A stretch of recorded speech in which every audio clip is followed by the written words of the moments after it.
என்னுள்ளே என்னை கண்டவள் யாரென்று எனக்கு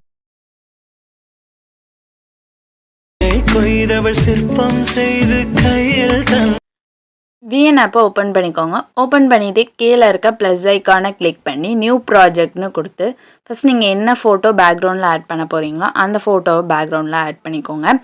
ஆட் பண்ணி முடிச்சதுக்கப்புறம் இன்புட் டைட்டிலை டெலீட் பண்ணிக்கலாம். டெலீட் பண்ணிவிட்டு மேலே ஒரிஜினல் இருக்கும், அதில் 9:16 ரேஷியோன்னு கொடுத்து டிக்குன்னு கொடுத்துக்கோங்க. கொடுத்ததுக்கப்புறம் பேக்ரவுண்ட் ஃபோட்டோ செலக்ட் பண்ணிவிட்டு எவ்வளோ டியூரேஷனுக்கு எடிட் பண்ண போகிறீங்களோ அவ்வளோ டியூரேஷனுக்கு ட்ராக் பண்ணி விட்டுக்கோங்க. ட்ராக் பண்ணி விட்டதுக்கப்புறம் ஃபில்டரில் போய்க்கோங்க. ஃபில்டரில் போயிட்டு அட்ஜஸ்ட்மெண்ட்டில் போங்க. அட்ஜஸ்ட்மெண்ட்டில் சேச்சுரேஷனை -100ன்னு கொடுத்துக்கோங்க. அதுக்கப்புறம் விக்னிட்டியும் +100ன்னு கொடுத்து டிக்குன்னு கொடுத்துக்கோங்க. கொடுத்ததுக்கப்புறம் பிஐயை கிளிக் பண்ணிவிட்டு ஃபோட்டோஸ் அண்ட் வீடியோஸ் போங்க. ஸோ அதில் ஸ்டாக்கில் போயிட்டு பிளாக் கலர் செலக்ட் பண்ணிவிட்டு கீழே ஃபில்னு ஒரு ஆப்ஷன் இருக்கும். ஸோ அந்த ஆப்ஷன் கொடுத்து ஃபுல் ஸ்க்ரீன்லேயும் செட் பண்ணிக்கோங்க. செட் பண்ணிவிட்டு அப்படியே ஸ்க்ரோல் பண்ணிட்டு வந்தீங்கன்னா ஒப்பாசிட்டின்னு இருக்கும்.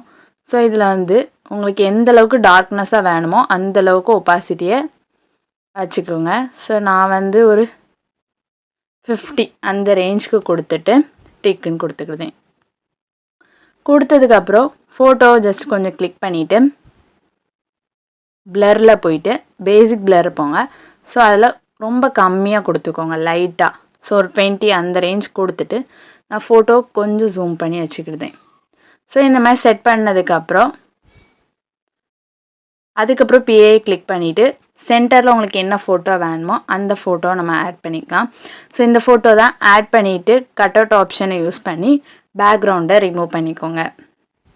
ஸோ பேக்ரவுண்டை ரிமூவ் பண்ணிவிட்டு மேலே டன்னு கொடுத்துட்டு ஸோ இதை ஜூம் பண்ணி இந்த மாதிரி செட் பண்ணியாச்சு. செட் பண்ணதுக்கப்புறம் ஸோ கீழே மாஸ்க் ஆப்ஷன் இருக்கும்,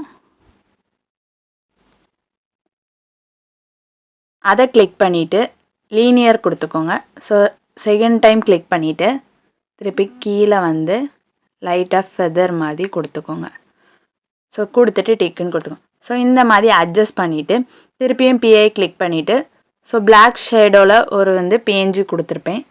ஸோ அதை செலக்ட் பண்ணிவிட்டு இந்த மாதிரி கரெக்டாக செட் பண்ணிக்கோங்க. ஸோ சென்டரில் இருக்க ஃபோட்டோவும் கொஞ்சம் அட்ஜஸ்ட் பண்ணிக்கோங்க. இந்த மாதிரி அட்ஜஸ்ட் பண்ணி முடிச்சதுக்கப்புறம் திருப்பி பிஐ கிளிக் பண்ணிவிட்டு ஃபோட்டோஸ் அண்ட் வீடியோஸில் போய் இந்த எமோஜி ஆட் பண்ணிக்கலாம். ஸோ இதை ஃபஸ்ட்டு இதில் செட் பண்ணுங்கள். ஸோ செட் பண்ணிவிட்டு திருப்பி டூப்ளிகேட்னு கொடுத்து ஸோ லைட்டாக ரொட்டேட் பண்ணி இந்த இடத்துல கேலோட இமேஜில் இந்த இடத்துல செட் பண்ணிக்கோங்க. ஸோ எல்லாமே செட் பண்ணிவிட்டு எல்லாம் லாஸ்ட் வரை இருக்கான்னு பாருங்கள். இல்லைன்னா லாஸ்ட் வரை எல்லாத்தையுமே ட்ராக் பண்ணி விட்டுக்கோங்க.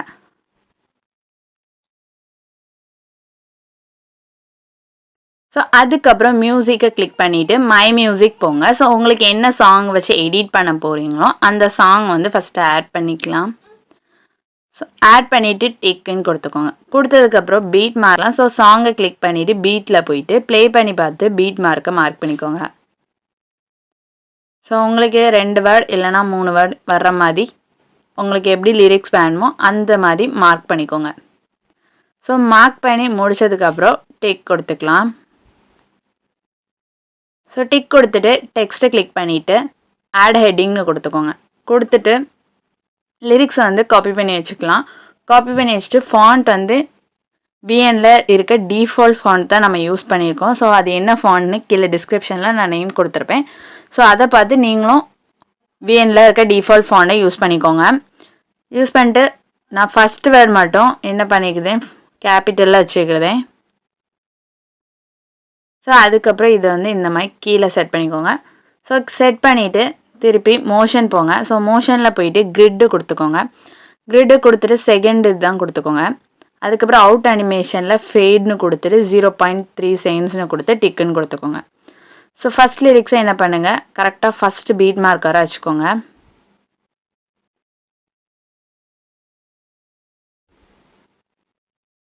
வச்சுட்டு திருப்பி டூப்ளிகேட் பண்ணிக்கோங்க. டூப்ளிகேட் பண்ணி செகண்ட் லிரிக்ஸை வச்சுக்கலாம். அதில் எடிட்டை கிளிக் பண்ணிவிட்டு செகண்ட் லிரிக்ஸை ஆட் பண்ணிக்கோங்க. ஃபஸ்ட்டு வேர்டை ரிமூவ் பண்ணிவிட்டு செகண்ட் லிரிக்ஸை ஆட் பண்ணிக்கலாம். திருப்பி டூப்ளிகேட் பண்ணி லிரிக்ஸ் ஃபுல்லாகவே கம்ப்ளீட்டாக இந்த மாதிரி தான் ஆட் பண்ணணும். ஸோ கரெக்டாக ஒவ்வொரு பீட் மார்க்கும் அட்ஜஸ்ட் பண்ணிவிட்டு எடிட்டில் போயிட்டு ஸோ அடுத்து என்ன லிரிக்ஸ் வருமோ அதை ஆட் பண்ணிக்கலாம். ஸோ கொடுத்துட்டு திருப்பி இதே மாதிரி தான் லாஸ்ட் வரைக்கும் நீங்கள் டெக்ஸ்ட்டை ஆட் பண்ணிக்கணும். ஆட் பேக்ரவுண்ட் இமேஜை கிளிக் பண்ணிக்கோங்க. கிளிக் பண்ணிவிட்டு பின்னாடி இருக்க இமேஜ் வந்து கொஞ்சம் மூவ் ஆகிற மாதிரி நம்ம செட் பண்ணிக்கலாம். ஸ்டார்டிங்கில் ஒரு கீ ஃப்ரேம் ஆட் பண்ணிவிட்டு ஸோ கொஞ்சம் லைட்டாக மூவ் பண்ணி இந்த மாதிரி செட் பண்ணிக்கோங்க. இந்த மாதிரி செட் பண்ணிவிட்டு திருப்பி கொஞ்சம் தூரம் தள்ளி வந்துட்டு ஒரு 5 செகண்ட்ஸில் அடுத்த கீ ஃப்ரேம் ஆட் பண்ணி அப்படி ரைட் சைடோ லெஃப்ட் சைடு உங்களுக்கு ஸோ ரைட் சைடை வந்து லைட்டாக மூவ் பண்ணிக்கோங்க. ஸோ மூவ் பண்ணிட்டு திருப்பி கொஞ்சம் டிஸ்டன்ஸ் தள்ளி வந்து அடுத்த கீ ஃப்ரேம் ஆட் பண்ணி அதை லெஃப்ட் சைடு மூவ் பண்ணிட்டு போங்க. ஸோ இந்த மாதிரி வீடியோ லாஸ்ட் வரைக்கும் கொஞ்சம் தள்ளி தள்ளி வச்சு கீ ஃப்ரேம் ஆட் பண்ணி நீங்கள் மூவ் பண்ணிங்கன்னா லாஸ்ட் ப்ளே பண்ணும்போது உங்களுக்கு பேக்ரவுண்டில் வந்து அந்த இமேஜ் வந்து மூவிங்லேயே இருக்கும். ஸோ இதுவும் கொடுத்ததுக்கப்புறம் மேலே இருக்க ஷேர் ஆப்ஷனை கிளிக் பண்ணிவிட்டு எக்ஸ்போர்ட்டை கிளிக் பண்ணிக்கோங்க.